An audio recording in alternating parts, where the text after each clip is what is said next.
আপনি জানেন কি জাতীয় পতাকার চূড়ান্ত নকশার সঙ্গে যুক্ত ছিলেন কোন চিত্রশিল্পী?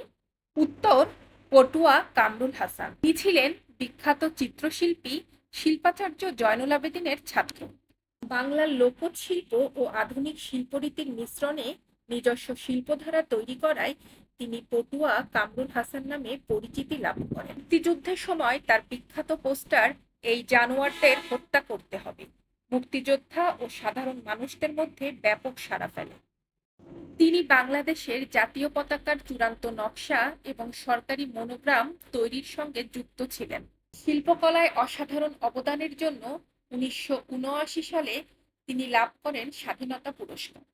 পরীক্ষার জন্য মনে রাখুন: কামরুল হাসান পটুয়া জয়নুল আবেদিনের ছাত্র, মুক্তিযুদ্ধের পোস্টার এবং স্বাধীনতা পুরস্কার ১৯৭৯।